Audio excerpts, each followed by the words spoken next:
السلام عليكم ورحمة الله وبركاته.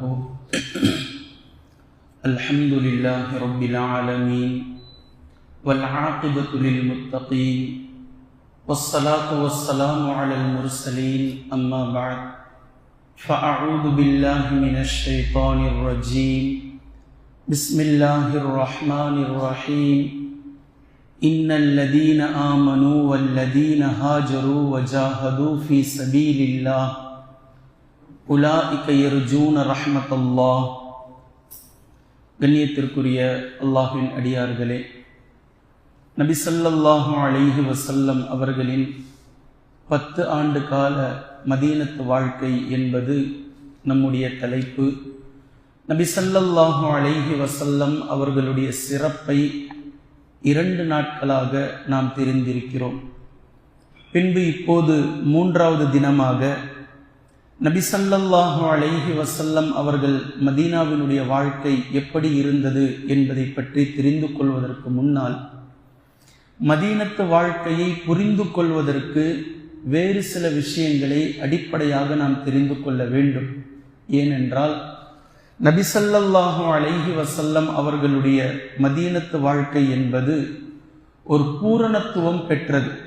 உதாரணமாக, ஒரு குழந்தை பிறக்கக்கூடிய நேரத்தில் ஒவ்வொரு மனிதர்களுக்கும் 3 காலங்கள் இருக்கின்றது.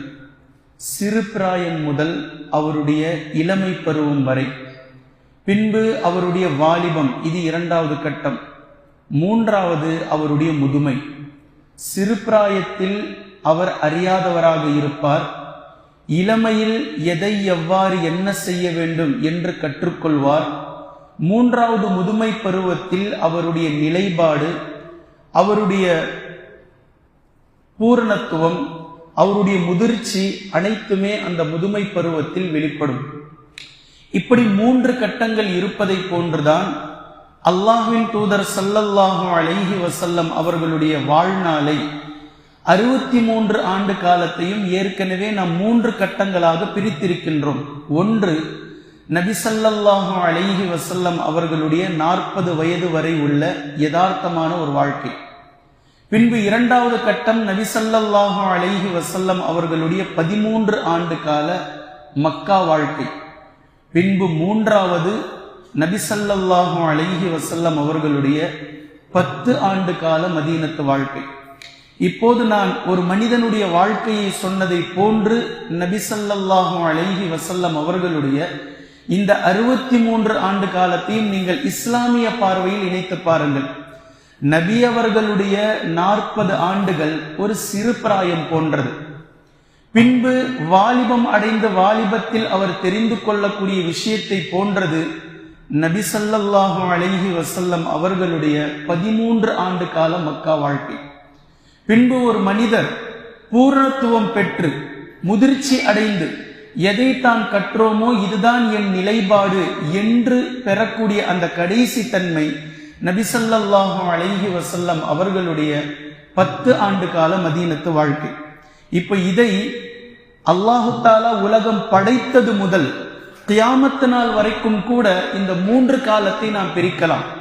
அல்லாஹு தஆலா ஆதம் அலைஹிஸ்ஸலாம் அவர்களை முதலாக படைத்தான். பின்பு சமூகம் வந்தது. அதற்கு பின்பு தூதர்கள் வந்தார்கள். ஆதம் அலைஹிஸ்ஸலாம் முதல் இப்ராஹிம் அலைஹிஸ்ஸலாம் அவர்கள் வரைக்கும் ஒரு மனிதனுடைய சிறு பிராயத்தை போன்று யதார்த்தமான ஒரு வாழ்நாள், ஒரு விஷயங்கள். இப்ராஹிம் அலைஹிஸ்ஸலாம் அவர்கள் முதல் மூசா அலைஹிஸ்ஸலாம் அவர்கள் வரைக்கும் வாலிப வயது, வாலிப பருவம். அந்த காலத்தில் அல்லாஹு தஆலா கொண்டு வந்த மார்க்கத்தினுடைய சட்டதிட்டங்கள், புரிய வைத்த விஷயங்கள். நாம் ஆதம் அலைஹிஸ்ஸலாம் அவர்களை தந்தை என்று சொல்கின்றோம். பிறப்பால் எல்லோருமே ஆதம் அலைஹிஸ்ஸலாம் அவர்களிடமிருந்து தான் வந்தோம். மார்க்கத்தின் தந்தை இப்ராஹிம் அலைஹிஸ்ஸலாம் அவர்கள். இப்ராஹிம் அலைஹிஸ்ஸலாம் அவர்களிடமிருந்து இந்த ஸ்ட்ராட்டஜி ஆதம் அலைஹிஸ்ஸலாம் முதல் அல்லாஹு தஆலா இப்ராஹிம் அலைஹிஸ்ஸலாம் அவர்கள் வரைக்கும் கொண்டு வந்த மார்க்கத்தினுடைய அந்த தன்மையும் இப்ராஹிம் அலைஹிஸ்ஸலாமில் இருந்து வேறு ஒரு டர்னிங் பாயிண்ட்டுக்கு அது மாறுகின்றது. இது ஒரு மனிதருடைய வாலிப பருவம் என்று நாம் யோசித்துக் கொள்ளலாம். எதுவரை? மூசா அலைஹிஸ்ஸலாம் அவர்கள் வரைக்கும். பின்பு மூசா அலைஹிஸ்ஸலாம் அவர்கள் முதல் முஹம்மது நபி ஸல்லல்லாஹு அலைஹி வஸல்லம் அவர்கள் வரைக்கும் பூரணத்துவமான வயது முதிர்ந்த அவருடைய காலம், அதாவது 3வது காலகட்டம். இப்ப இந்த 3வது காலகட்டத்தில் அல்லாஹு தாலா ஆதம் அலைஹிஸ்ஸலாம் அவர்களை கொண்டு வந்து கொஞ்சம் கொஞ்சமாக எதை கொண்டு வர வேண்டும் என்று நினைத்தானோ, எது பூரணத்துவமாக வேண்டும் என்று நினைத்தானோ, சிறு பிராயத்தில் சில விஷயத்தை சொன்னான். பின்பு வாலிபத்தில் சில விஷயத்தை இப்ராஹிம் அலைஹிஸ்ஸலாம் முதல் மூசா அலைஹிஸ்ஸலாம் அவர்கள் வரைக்கும் சில விஷயத்தை அல்லாஹ் சொன்னான். அங்கிருந்து அதன் பின்னால் மூசா அலைஹிஸ்ஸலாம் முதல் இந்த ஏரியாவை நீங்க கவர் பண்ணி பார்த்தீங்க அப்படின்னா, இதில் தாவூத் அலைஹிஸ்ஸலாம் அவர்கள், சுலைமான் அலைஹிஸ்ஸலாம் அவர்கள், ஈசா அலைஹிஸ்ஸலாம் அவர்கள், கடைசியாக முஹம்மது ஸல்லல்லாஹு அலைஹி வஸல்லம் அவர்கள் வரைக்கும் அந்த கடைசி காலகட்டம் பூரணத்துவமாக அல்லாஹு தஆலா இந்த உலகத்தை படைத்து எப்படி மனிதர்களை கொண்டு அமைக்க வேண்டும் என்று நாடினானோ அது ஒட்டுமொத்தத்தையும் நபி ஸல்லல்லாஹு அலைஹி வஸல்லம் அவர்களுடைய விஷயத்தில் கொண்டு வந்து சேர்த்து முடித்து விட்டார். நான் சொல்ற இந்த உதாரணங்கள்லாம் புரியுதா? இது போன்றுதான் நபி ஸல்லல்லாஹு அலைஹி வஸல்லம் அவர்களுடைய மதீனத்தினுடைய கடைசி 10 ஆண்டு கால வாழ்க்கை. அதை புரியணும் அப்படின்னா ரொம்ப தெளிவு வேணும். ஏன்னா 10 வருடங்கள் போர் புரிந்திருக்கிறார்கள். இந்த போர், இந்த இஸ்லாம், இந்த தொழுகை, மஸ்ஜிதுன் நபவி, இந்த கட்டமைப்பு, இந்த இஸ்லாமிய அரசியல், இந்த இஸ்லாமிய அரசியல் சாசன சட்டம், இவை அனைத்தையும் முழுவதுமாக புரிய வேண்டுமானால் இப்ப நான் சொல்லக்கூடிய உதாரணங்களை எல்லாம் மிக துல்லியமாக நாம் புரிந்து கொள்ள வேண்டும். அப்பதான் தெளிவா புரியும். இப்ப இந்த இடம் இன்னும் நான் தெளிவாக்கணும் அப்படின்னா, மக்கா என்ற பூமி ஆன்மீக பூமி. இது இந்த பூமி மக்கா என்ற பூமி என்பது சிறு பிராயம் போன்றது. இப்ராஹிம் அலைஹிஸ்ஸலாம் அவர்களை காபத்துல்லாவை அல்லாஹ் கட்ட வச்சு அந்த பூமி. பின்பு பலஸ்தீனை நீங்கள் பார்த்தீர்களானால் இளமை, எதை சொல்ல வேண்டுமோ அதை சொல்லி அல்லாஹு தஆலா முடித்து விட்டார். பின்பு இது இரண்டையும் சேர்த்து மதீனாவை நீங்கள் நோக்கினீர்களானால் மக்காவில் அல்லாஹு தஆலா கற்றுக் கொடுத்த ஆன்மீகமும் பலஸ்தீனில் அல்லாஹு தஆலா கற்றுக் கொடுத்த அரசியலையும் ஒரு சேர நபி ஸல்லல்லாஹு அலைஹி வஸல்லம் அவர்கள் மஸ்ஜிதுன் நபவியில் நிலைநாட்டியதை 3வது கட்டமாக உங்களால் மிக அழகாக இதை புரிந்து கொள்ள முடியும். இப்ப நான் சொல்ற இந்த உதாரணங்கள் எல்லாம் விளங்குதா? இப்ப இன்னொரு ஹதீஸின் மூலமாகவே நான் வரேன். சஹீஹுல் புகாரியை நீங்கள் எடுத்து படித்து பார்ப்பீர்களே ஆனால் பலதரப்பட்ட ரிவாயத்துகளை கொண்டு ஒரு விஷயம் கூறப்படக்கூடிய ஒரு ஹதீஸ். இந்த ஹதீஸ் மூசா அலைஹிஸ்ஸலாம் முதல் நபி ஸல்லல்லாஹு அலைஹி வஸல்லம் அவர்கள் வரைக்கும் இருக்கக்கூடிய சமூகத்தாருக்கு உவமையாக, உதாரணமாக மிக தெளிவான சில விஷயங்கள் கூறப்பட்டிருக்கிறது. இப்போது நாம் எப்படி சொல்கின்றோமோ அந்த மாதிரி அந்த விஷயத்தை நீங்க கற்பனை பண்ணி பார்க்கலாம். நபி ஸல்லல்லாஹு அலைஹி வஸல்லம் அவர்களுடைய இந்த விஷயத்தை பாருங்க. ஒரு மனிதர், ஒரு ஓனர் சில வேலையாட்களை வேலைக்கு நான் இவ்வளவு கொடுப்பேன் கூலி என்று பேசி வேலைக்கு அமர்த்தினார். வேலை செய்யற டைம் எவ்வளோ? ஃபஜ்ர்ல இருந்து லுஹர் வரைக்கும், காலை முதல் நடுப்பகல் வரைக்கும் வேலை செய்யணும். நீங்க வேலை செஞ்சீங்கன்னா உங்களுக்கு இவ்வளவு கூலி, ஒரு திராத், ஒரு திர்ஹம் கூலி உதாரணமா வச்சுக்கோங்க, ஒரு திர்ஹம் கூலி என்று சொல்லப்படுகின்றது. அதற்கு அந்த மக்கள் வேலை செய்து பூரணமாக அவர்களுக்கு கொடுக்கப்பட்ட வேலையை செய்து அவர்களுடைய பங்கை, கூலியை வாங்கி கொண்டு சென்று விட்டார்கள். பின்பு லுஹரில் இருந்து அசர் வரைக்கும் அதே ஓனர் வேறு சில நபர்களை வேலைக்கு அமர்த்துகின்றார். அவர்களும் வேலை செய்கிறார்கள், அவர்களுக்கு கூலி அதே ஒரு தீரார். நான் சொல்றது விளங்குதுங்களா? ஃபஜ்ர்ல இருந்து லுஹர் வரைக்கும் இருக்கக்கூடிய டைமிங்கும் லுஹர்ல இருந்து அசர் வரைக்கும் இருக்கக்கூடிய டைமிங்கும் மிகப்பெரிய வித்தியாசத்துல இருக்கு. ஆனா அதுக்கும் அதே கூலி, இதுக்கும் அதே கூலி. அந்த மக்கள் அந்த நேரத்தில் வேலை செய்துவிட்டு அந்த கூலியை வாங்கி கொண்டு சென்று விடுகின்றார்கள். பின்பு அசர் முதல் மக்ரிபு வரைக்கும் ஒரு கூலி ஆட்களை அதே ஓனர் அமர்த்துகின்றார். இவர்களுக்கு இன்னும் கொஞ்சம் நேரம் தான். ஃபஜ்ர்ல இருந்து லுஹர் வரைக்கும் செஞ்ச நேரத்தை விடவும், லுஹர் முதல் அசர் வரைக்கும் வேலை செய்த அந்த வேலையாட்களுடைய நேரத்தை விடவும், அசர் முதல் மக்ரிபு வரை செய்யக்கூடிய வேலையாட்களுடைய நேரம் குறைவானது. ஆனா கூலி 2 தேரால் இப்படி படிக்கப்படுறாங்க.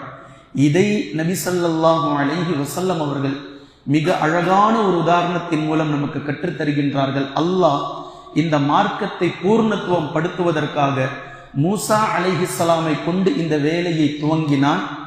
மூசா அலைஹிஸ்ஸலாம் அவர்களுடைய காலத்தில் வேலை செய்த யூதர்கள் ஃபஜ்ர் முதல் லுஹர் வரைக்கும் வேலை செய்தார்கள்.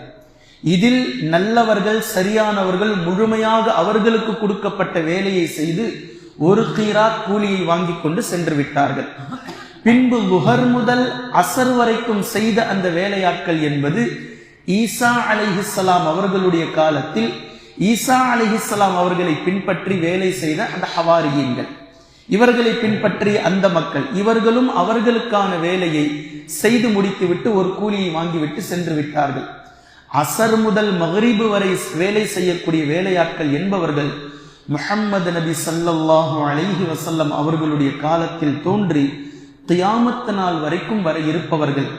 இவர்களுடைய நேரம் குறைவானது, ஆனால் இவர்களுக்கு கொடுக்கப்படுகின்ற கூலி அதிகமானது.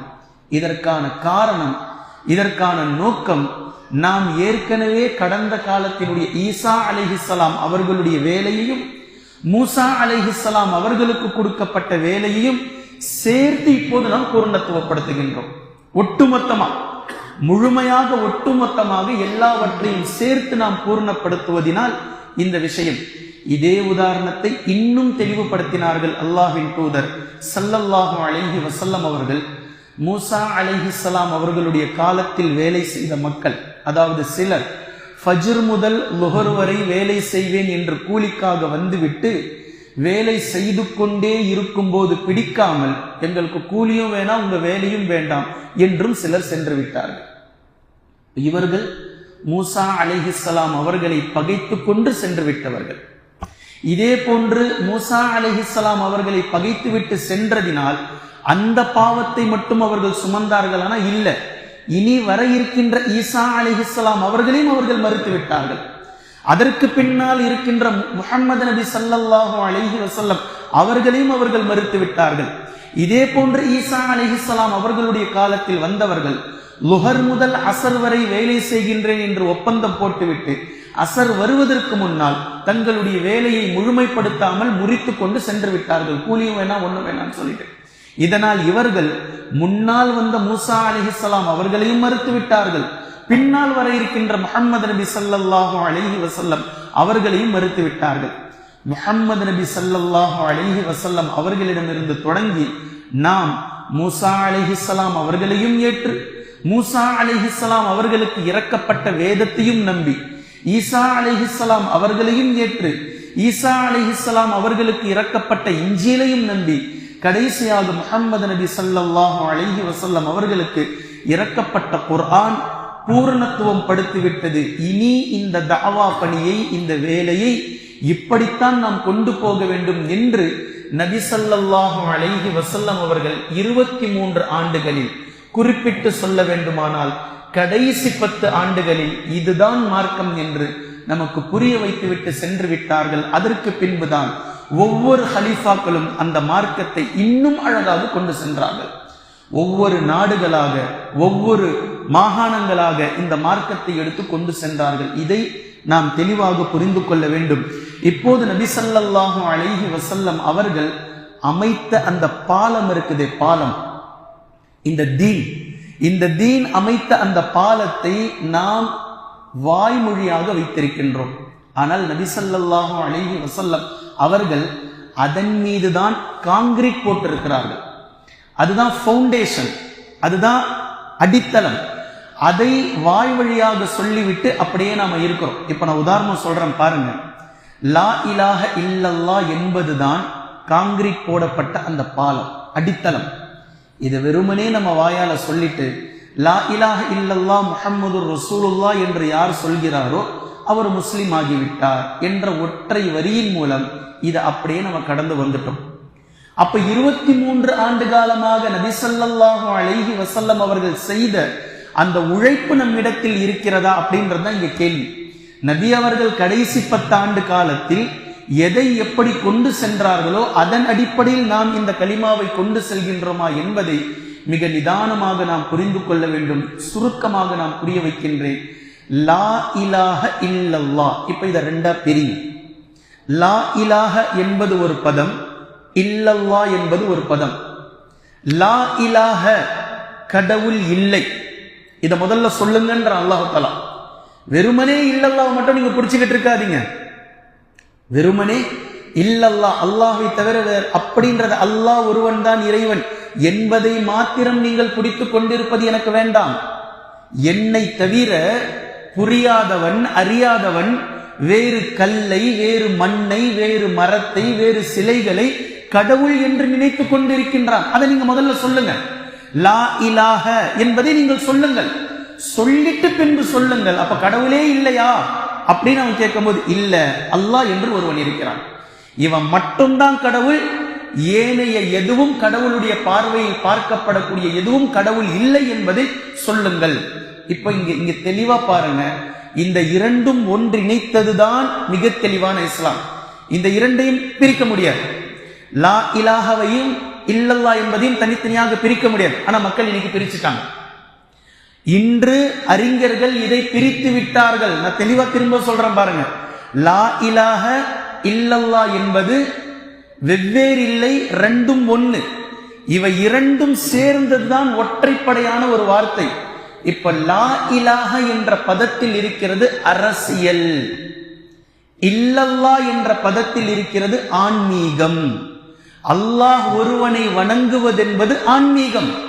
அல்லாஹ்வை தவிர வேறு கடவுள் இல்லை என்பதை முழு மூச்சாக இறங்கி செயல்படுத்துவது என்பது அரசியல். ஆனா இன்னைக்கு லா இலாஹ என்பது நம்முடைய லைஃப்லே கிடையாது, நம்மளுடைய அந்த ஒட்டுமொத்த வாழ்க்கையிலும் கிடையாது. 60 ஆண்டுகள் 70 ஆண்டுகள் நாம் வாழ்ந்து முடிந்ததற்கு பின்னால் லா இலாஹ என்பதற்காக நாம் எங்கு உழைத்தோம் என்று தேடி பார்த்தால் ஒரு புள்ளி அளவும் இல்லை. நாம் இருக்கக்கூடிய அதே தெருவில் இணைகள் நடக்கின்றது, நாம் இருக்கக்கூடிய இதே ஊரில் இணை நடக்கின்றது. எந்த இடத்தில் போய் நின்று நாம் சொன்னோம் லா இலாஹ என்று? இல்லல்லாஹ் மட்டும் பிடிச்சுக்கிட்டோம். பள்ளிவாசல கட்டி வச்சு அல்லாஹ் அக்பர் அல்லாஹ் அக்பர் அஷ்ஹது அல்லா இலாஹ இல்லல்லாஹ், இல்லல்லா இருக்கு, லா இலாஹ இல்ல. இப்ப இது இஸ்லாமே இல்லைன்னு இஸ்லாம். லா இலாஹவும் இருக்கணும், இல்லல்லாஹும் இருக்கணும் என்பதுதான் பூரணத்துவம் என்பதை மிக தெளிவாக நாம் புரிந்து கொள்ள வேண்டும். இப்ப பாருங்க, லா இலாஹ இல்லல்லாஹ் முஹம்மதுர் ரசூலுல்லாஹ் என்று சொல்லக்கூடிய இந்த கலிமா ரொம்ப பெரிய ஒண்ணு, பெருசா கலிமா இல்லையே. ஒரு சகோதரர் இஸ்லாத்தை தழுவ நினைக்கின்றார், லா இலாஹ இல்லல்லாஹ் முஹம்மதுர் ரசூலுல்லாஹ் என்று சொல்லிக் கொடுத்தால் அவர் முஸ்லிமாக மாறிவிடுகின்றார். இது மிகப்பெரிய கலிமா ஒன்றும் இல்லை, ஒரு சின்ன ஒரு வரி, அரை வரி. இப்ப பாருங்க, ஆனால் இந்த கலிமாவை நாம் உற்று நோக்க வேண்டும், மிக ஆழமாக உற்று நோக்க வேண்டும். இந்த கலிமா என்ன செய்துன்னு பாருங்க. இந்த கலிமாவை அவருடைய வாயால் அவர் மொழிவதற்கு முன்னால் இறை மறுப்பாளராக இருந்தார். இந்த கலிமாவை அவர் மொழிந்ததற்கு பின்னால் முஸ்லிமாக மாறுகின்றார். ஒரு 2 செகண்ட் ஆகுமா இதுக்கு? 2 செகண்டுக்கு முன்னாடி அவர் இறை மறுப்பாளர், ஆஃப்டர் 2 செகண்ட் அவர் முஸ்லிம். 2 செகண்டுக்கு முன்னாடி, இந்த கலிமாவுக்கு முன்னாடி அவர் அசுத்தத்தில் இருந்தார், ஷிர்க் என்ற நஜீஸில் அவர் இருந்தார். லா இலாஹ இல்லல்லாஹ் முஹம்மது ரசூலுல்லாஹ் என்ற இந்த கலிமாவுக்கு பின்னால் ஆஃப்டர் அவர் பரிசுத்தவானாக மாறுகின்றார். இந்த கலிமாவை சொல்வதற்கு முன்னால் அல்லாஹ்வினுடைய கோப பார்வையில் அவர் இருந்தார். இந்த கலிமாவை சொன்ன 2 நிமிடத்தில் அல்லாஹ்வினுடைய பிரியத்திற்குரியவராக அவர் மாறுகின்றார். இந்த கலிமாவை சொல்வதற்கு முன்னால் நரகத்தினுடைய வாயில்கள் அவருக்கு திறக்கப்பட்டிருந்தது, குஃப்ரில் மரணித்தால். இந்த கலிமாவை சொல்லியதற்கு பின்னால் சொர்க்கத்தின் வாசல் அவருக்கு திறக்கப்படுகின்றது. எவ்வளவு வித்தியாசம் பாருங்க. 2 நொடி, 3 நொடி. இந்த 3 நொடிகளில் இந்த வார்த்தையை மொழிந்தவுடன் இத்தனை மாற்றங்கள். இப்ப இந்த வார்த்தை செய்யக்கூடிய மாயத்தை நாம் பார்க்க வேண்டும். உணர்ந்தாதான் இந்த மாயம். எப்படி உணரணும், இதனுடைய பொருள் என்னன்றதை நான் சொல்றேன். இப்ப என்ன ஆக்குது பாருங்க. நபி ஸல்லல்லாஹு அலைஹி வஸல்லம் அவர்களுடைய காலத்தில் இந்த கலிமாவை சொன்னார்கள். தங்களுடைய இரத்த பந்த உறவுகள் அந்நியர்களாகிவிட்டார்கள், அந்நியர்களானவர்கள் இரத்த பந்த உறவுகளாக மாறிவிட்டார்கள். ஆச்சா இல்லையா? இன்னைக்கும் இந்த கலிமா இதைதான் செய்து. யார் இந்த கலிமாவை சொல்லுவாரோ அவருடைய இரத்த பந்த உறவுகளாக இருந்தாலும் அவர் குஃப்ரில் இருந்தால் அவர் இவருடைய உறவில் வரமாட்டார். இரத்த பந்த உறவு வேற. நான் என்ன சொல்ல வரேனாக்கா, இஸ்லாமிய உறவாளியாக அவரை காண முடியாது. இப்ப இந்த பக்கம் யாரோ ஒருவர் அவருடைய உறவாளியாக மாறிவிடுவார். அந்நியர்களை இது துணையாக மாற்றிவிடும். துணையோடு இருந்தவர்களே அந்நியர்களாக இந்த கலிமா ஒரு செகண்டில் மாற்றிவிடும். தந்தை குஃப்ரில் இருக்கிறார், மகன் கலிமாவை சொல்லிவிட்டார். இப்ப இந்த மகனுக்கும் தந்தைக்கும் இருக்கக்கூடிய இரத்த பந்த உறவு அது இருக்கும். ஆனா உறவு முறை என்று வரும்போது இந்த கலிமா இருவருக்கும் இடையில் ஒரு மிகப்பெரிய தடுப்பு சுவரை கொண்டு வந்துவிடும். இப்ப இந்த கலிமா என்ன மாயம் செய்கின்றது, என்ன மந்திரத்தை இந்த கலிமா செய்கின்றது என்பதை நாம் காண வேண்டுமானால் இந்த கலிமாவுக்கு ஆப்போசிட் விஷயத்தை நீங்க எடுத்து பாருங்களேன். இந்த கலிமாவிற்கு ஆப்போசிட்டான விஷயம் அல்லாஹ் குர்ஆன்ல பேசுறான். சில மனிதர்கள் ஈசா அலைஹிஸ்ஸலாம் அவர்களுடைய விஷயத்தில் அல்லாஹ் தனக்கென்று ஒரு மகனை எடுத்துக்கொண்டான் என்று பேசுகிறார்கள். வகாலு தகதர் ரஹ்மானு வலதா, ரஹ்மான் தனக்கென்று ஒரு மகனை எடுத்துக்கொண்டான் என்று பேசுகிறார்கள். அல்லாஹ் பேசுறான், இவர்கள் பேசிய இந்த வார்த்தை தகாது ஸமாவாத்து யதஃபத்தர்ன மின்ஹு வதன்ஷக்குல் அர்து வதஹிர்ருல் ஜிபாலு ஹத்தா. இவர்கள் பேசிய இந்த வார்த்தை எவ்வளவு கெட்ட வார்த்தை என்றால், வானம் வெடிக்க பார்க்கிறது, பூமி பிளக்க பார்க்கின்றது, மலைகள் துகள் துகளாக சிதற பார்க்கின்றது. இவ்வளவு கெட்ட வார்த்தை இவங்க பேசி இருக்கிறாங்க. என்ன வார்த்தை இது? லா இலாஹ இல்லல்லாஹ்விற்கு ஆப்போசிட்டான வார்த்தை. இப்ப நான் என்ன புரிய வைக்க வரேன் அப்படின்னா, லா இலாஹ இல்லல்லாஹ்வினுடைய ஆப்போசிட்டான வார்த்தை கோபத்தில் இவ்வளவு மாற்றங்களை நிகழ்த்த பார்க்கிறது என்றால், லா இலாஹ இல்லல்லாஹ் என்ற வார்த்தை பாசிட்டிவில் எவ்வளவு மாற்றத்தை நிகழ்த்தணும்? சொல்றது விளங்குதா? லா இலாஹ இல்லல்லாஹ்விற்கு ஆப்போசிட்டான வார்த்தை நெகட்டிவ் விஷயத்தில் வானம் வெடிக்க பார்க்கிறது, பூமி பிளக்க பார்க்கிறது, மலைகள் சிதற பார்க்கின்றது இந்த வார்த்தையை என்று அல்லாஹ் கூறுறான் அப்படின்னா, அப்ப பாசிட்டிவான லா இலாஹ இல்லல்லாஹ் என்ற வார்த்தை எத்தனை விஷயங்களை ஒன்றாக்கணும்.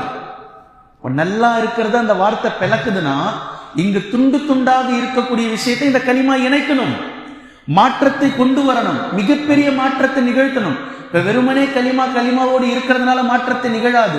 யார் அந்த கலிமாவை மொழிகிறாரோ அவர்தான் மாற்றம் செய்ய வேண்டும்.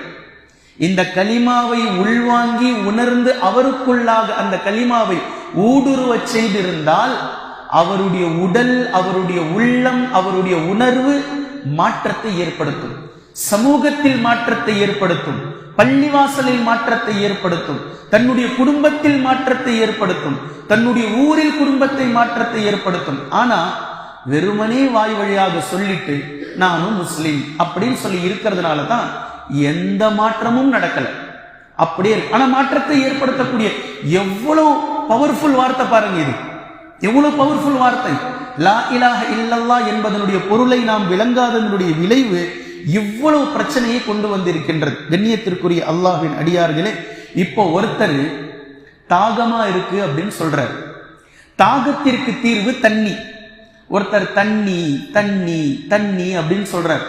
காலையில தாகம் ஏற்பட்டுச்சு அவருக்கு, சாயங்காலம் வரைக்கும் தண்ணி தண்ணி தண்ணின்னு சொல்றாரே தவிர தண்ணியை குடிக்க மாட்டேங்கிறார்.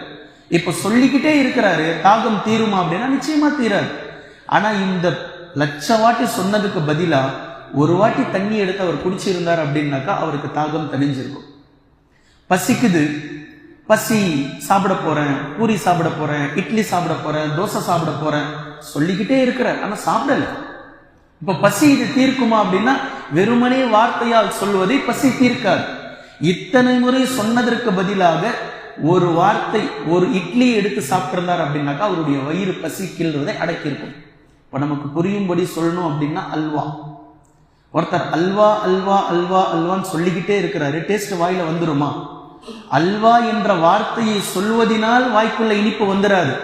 அல்வாவை எடுத்து நாவில் வைப்பதினால் தான் வார்த்தை வரும், இனிப்பு டேஸ்ட் கிடைக்கும். இதே போன்றுதான் ஒருவர் வெறுமனே வாயால் லா இலாஹ இல்லல்லாஹ் முஹம்மதுர் ரசூலுல்லாஹ் என்று சொன்னதினால் அவர் பூர்ணத்துவம் பெற்ற முஸ்லிமாக மாறிவிட மாட்டார். மாற்றமாக லா இலாஹ இல்லல்லாஹ் முஹம்மதுர் ரசூலுல்லாஹ் என்ற கலிமாவினுடைய ஆழத்தை, அதனுடைய அர்த்தத்தை முழுவதுமாக உணர்ந்து அதை செயல்படுத்தி மாற்றத்தை நிகழ்த்தினால் மட்டுமே அதற்குரிய பொருளை அவர் சரிவர நிறைவேற்றியவராக மாறுவார். இப்ப இந்த உதாரணம் நமக்கு புரிந்து கொள்ள முடிகின்றது. கண்ணியத்திற்குரிய அல்லாஹ்வின் அடியார்களே, இந்த வார்த்தையை சொன்னவுடன், இந்த வார்த்தை லா இலாஹ இல்லல்லாஹ் முஹம்மதுர் ரசூலுல்லாஹ் என்ற இந்த வார்த்தையை நமக்குள் வந்தவுடன் மிகப்பெரிய பொறுப்புதாரியாக நாம் மாறுகின்றோம், மிகப்பெரிய பொறுப்பாளியாக நாம் மாறுகின்றோம். அல்லாஹ் நம்மை பணித்திருக்கின்றான், நம்மை பொறுப்புதாரியாக இந்த வார்த்தையின் மீது அமர வைத்திருக்கின்றான்.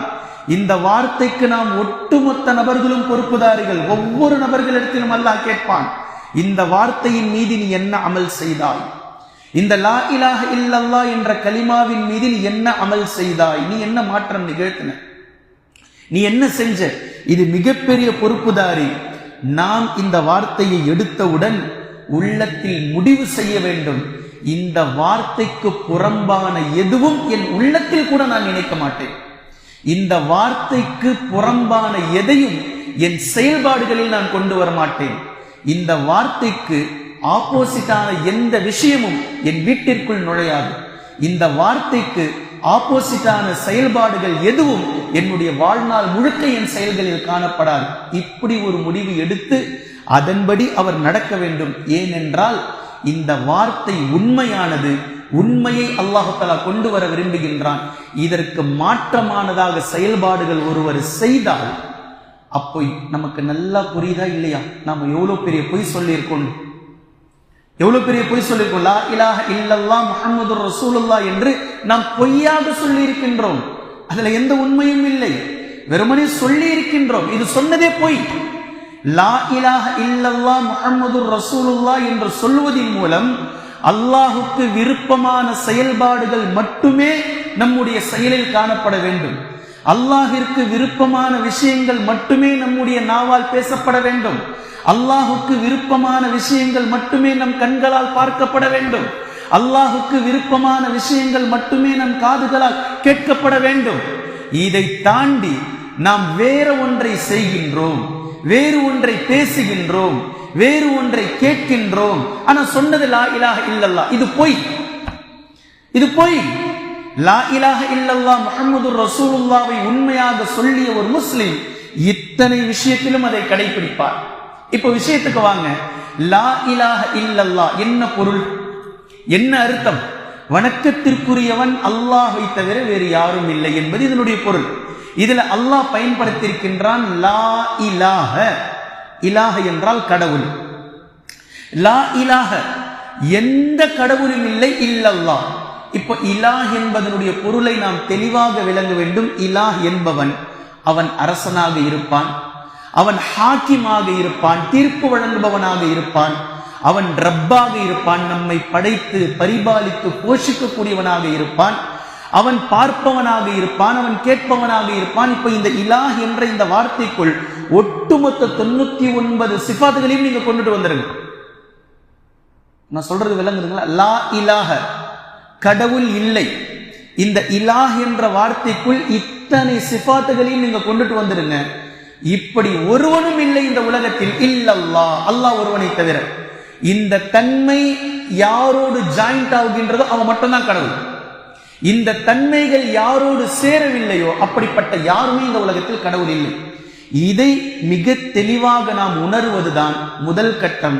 இரண்டாவது கட்டம், அல்லாஹ் அவன் ஹாலிக் படைப்பாளன், அவன் ராசிக் உணவளிப்பவன். நமக்கு ஏற்படக்கூடிய நஷ்டங்கள், இஷ்டங்கள், துன்பங்கள், துயரங்கள் அனைத்தும் அவன் புறத்திலிருந்து நடக்கின்றது. நமக்கு ஏற்படக்கூடிய நோய், நமக்கு ஏற்படக்கூடிய நிவாரணம் அவன் புறத்திலிருந்து வருகின்றது. நமக்கு நல்லது நமக்கு எப்படி நடந்தாலும் அது அவன் புறத்திலிருந்து தான் வருகின்றது. நமக்கு ஏற்படக்கூடிய இடர்கள், நமக்கு ஏற்படக்கூடிய நன்மைகள் அவன் புறத்திலிருந்து தான் ஏற்படுகின்றது என்பதை மிக ஆழமாக நாம் உறுதிப்பட நம்புகின்றோம். பின்பு நாம் கேட்டால் அவனிடம் மட்டுமே கேட்க வேண்டும். நாம் நம்மிடத்திலிருந்து எதையேனும் ஒருவன் எடுத்தால் அது அல்லாஹ் தான் எடுக்கின்றான். நமக்கு யாரிடமிருந்து ஏதேனும் ஒன்று கிடைத்தால் அது அல்லாஹ் தான் நமக்கு கொடுக்கின்றான். நாம் தலை குனிந்தால் அது அல்லாஹ்வின் முன் மட்டும்தான் தலை குனிய வேண்டும். நாம் கேட்டால் அல்லாஹ்விடம் மட்டும்தான் கேட்க வேண்டும். நாம் சிரம் பணிவது, சுஜூது செய்வது, கை கட்டி நிற்பது, நாம் அடிமை என்பதை உணர்வது, நமக்கு எஜமானனாக நாம் உணர்வது, இத்தனையும் அல்லாஹ் ஒருவனுக்கு முன்னிலை மட்டும்தான். இதில் வேறு ஒரு கலப்படம் இருக்கிறது என்றால் மீண்டும் லா இலாஹ இல்லல்லாஹ் முஹம்மது ரசூலுல்லாஹ் நாம் பொய் வைத்திருக்கின்றோம். அது உண்மை இல்லை என்பதை மிக தெளிவாக நாம் புரிந்து கொள்ள வேண்டும். இப்ப கடைசி பாயிண்ட நல்லா கவனிங்க. இந்த உலகத்தில் இருக்கக்கூடிய காவல்துறை அதிகாரிகள் நம்முடைய விஷயத்தில் லஞ்சம் வாங்கி கொள்வார்கள். இந்த உலகத்தில் இருக்கக்கூடிய நீதிமன்றங்கள் நம்முடைய விஷயத்தில் அநீதத்தை தீர்ப்பாக வழங்குவார்கள். இந்த உலகத்தில் இருக்கக்கூடிய நீதிமன்றங்களில் நம்முடைய விஷயத்தில் பொய் சாட்சியத்தை கொண்டு வரலாம். ஆனால் அல்லாஹ்வினுடைய காவலாளிகள் வானவர்களிடத்தில் ஒருபோதும் லஞ்சம் நம்மளால் கொடுக்க முடியாது. அல்லாஹ்வினுடைய நீதிமன்றத்தில் பொய்யான சாட்சிகளை கொண்டு வர முடியாது. அல்லாஹ் நீதிபதியானவன் ஒருபோதும் அநீதமான தீர்ப்பை வழங்க மாட்டான். இப்ப இந்த இடத்தில் பிரச்சனை என்னன்னா, இந்த உலகத்தில் இருக்கக்கூடிய பொய்யான சாட்சிகளுக்கு எதிராக நம்மால் பேசவும் முடியாது. ஆனால் இந்த உலகம் அல்லாஹுடையது என்பதினால், இந்த உலகத்தில் படைக்கப்பட்டிருக்கக்கூடிய பொருள்கள், விஷயங்கள், மரங்கள், செடிகள், கொடிகள் அனைத்தும் அல்லாஹுடையது என்பதினால் நாம் செய்யக்கூடிய செயல்பாடுகளை ஒவ்வொரு பொருள்களும் பார்த்து கொண்டிருக்கின்றது. ஒவ்வொன்றும் நமக்கான சாட்சிகள், ஒவ்வொன்றும் நமக்காக நாளை மறுமை நாளில் சாட்சி கொண்டு வரப்படும். இப்போ நாம் பொய்யுரைத்தோம் என்றால், பொய்யர்களாக நாளை மறுமையில் நிற்கக்கூடிய நேரத்தில் நம்மை சுற்றி இருக்கக்கூடிய ஊர், மலை, என்னவெல்லாம் இருக்கின்றதோ, வானம், பூமி, கடல், இத்தனையும் மனிதனுக்கு சாட்சி. என்னை படைத்ததை போன்று அல்லாஹ் உன்னையும் படைத்தான். நான் அவன் படைத்த விஷயத்தில் மாற்றம் செய்யவில்லை. அல்லாஹ்வை இறைவனாக ஏற்பதில் நான் எங்கும் இணை வைக்கவில்லை. ஆனா நீ மாற்றமா நடந்த. ஆனா நீ அல்லாஹ்வினுடைய சட்ட திட்டத்தை புறம்பாக தள்ளிவிட்டு நீ உனக்கென்று ஒரு சட்டத்தை வகுத்துக் கொண்டாய். உலகத்தினுடைய சட்ட திட்டத்திற்குள் நீ சென்று கொண்டாய். அல்லாஹ்வினுடைய சட்டத்தை உன்னுடைய முதுகுக்கு பின்னால் தூக்கி போட்டு விட்டாய் என்று நாளை மறுமை நாளையில் நம்மை சுற்றி இருக்கக்கூடிய ஒட்டுமொத்த விஷயமும் சாட்சியாக கூறும். இப்போ ஒருவன் நினைக்கின்றான், அல்லாஹ்வினுடைய நீதிமன்றம் இங்கு எங்கு இருக்கின்றது, அல்லாஹ்வினுடைய காவலாளிகள் இப்போது என்னை எங்கு பிடிக்கப் போகின்றார்கள், அல்லாஹ்வினுடைய நீதிமன்றத்தில் சாட்சிகள், பொய்யான சாட்சிகள் எங்கு, உண்மை பொய் எங்கு இருக்கின்றது என்று ஒருவன் நினைத்து அல்லாஹ்வினுடைய சட்ட திட்டங்களுக்கு மாற்றமாக ஒருவன் நடந்தால் நன்கு விளங்கிக் கொள்ளுங்கள், உலகத்திலேயே ஆக பெரும் முட்டாள் இவன்தான், ஆக பெரும் மூடன் இவன்தான், ஆக பெரும் குருடன் இவன்தான், ஆக பெரும் மோசடிக்காரன் இவன்தான், ஆக பெரும் ஈமான் இல்லாதவன் இவன்தான். அல்லாஹ்வினுடைய சாட்சிகளாக நாளை மறுமை நாளையில் அனைத்தும் நிற்கும் என்பதை கண்களால் பார்த்தும் காதுகளால் கேட்டும் ஒவ்வொரு பொருளும் அல்லாஹ் என்று ஒருவன் இருக்கின்றான் என்பதை சாட்சி பகிர்ந்து கொண்டே இருக்கின்றது. இத்தனையும் பார்த்ததற்கு பின்பும் அல்லாஹ்வினுடைய விஷயத்தில் மாற்றம் செய்பவன் தான் மிகப்பெரிய கோமாளியாக நாளை மறுமை நாளில் நிற்பான், மிகப்பெரிய ஏமாளியாக நாளை மறுமை நாளில் நிற்பான் என்பதை மிக நிதானமாக நாம் புரிந்து கொள்ள வேண்டும். இப்ப மூன்றாவது விஷயம், முஹம்மது ரசூலுல்லாஹ் என்பது எதை பேசுகின்றது? லா இலாஹ இல்லல்லாஹ்விற்கு பின்னால் முஹம்மது ரசூலுல்லாஹ் இது எதை பேசுகின்றது என்பதை இன்ஷா அல்லாஹ் நாம் தெளிவாக நாளைய தினத்தில் பார்ப்போம். இதை புரிந்தால்தான் மதீனத்து வாழ்க்கை இன்ஷா அல்லாஹ் நமக்கு புரிய வரும் என்பதினால்தான் இதையெல்லாம் நான் சொல்லி காட்டிக் கொண்டிருக்கின்றேன். அல்லாஹு தாலா இந்த கலிமாவின் மீது உண்மையான முஸ்லிம்களாக, உண்மையான முஃமின்களாக, இந்த கலிமாவை கொண்டு எது நோக்கம் என்று அல்லாஹ் நாடி இருக்கின்றானோ அந்த நோக்கத்தை முழுமையான அடிப்படையில் நாம் கடைபிடித்து வாழக்கூடிய நல்லடியார்களுடைய பட்டியலில் அல்லாஹ் நம்மை சேர்ப்பானாக. மீண்டும் அந்த கேள்வியை உங்களுக்கு நான் புரிய வைக்கின்றேன். தினம் தினம் ஒவ்வொரு சந்தேகங்கள் வந்து கொண்டிருக்கின்றது. அரபிக்கு விளக்கமாக தமிழ் தர்ஜுமாவில் நபியே என்று போடப்பட்டிருக்கும். அந்த வார்த்தை நம்மளுடைய கேள்வியில் இல்லை. அரபு மத்தனில் நபி என்றும் ரசூல் என்றும் எது இருக்கிறதோ அந்த வார்த்தை மட்டும்தான். உதாரணமாக குல் என்று எங்கெல்லாம் வருகின்றதோ அங்கெல்லாம் நபியே நீர் கூறுவீராக என்பது பொருள். அரபியில் இருக்காது, தமிழில் இருக்கும். குல் ஹுவல்லாஹு அஹத், நபியே நீர் கூறுவீராக அல்லாஹ் ஒருவன் என்று. இது கேள்விக்கான பதில் இல்லை.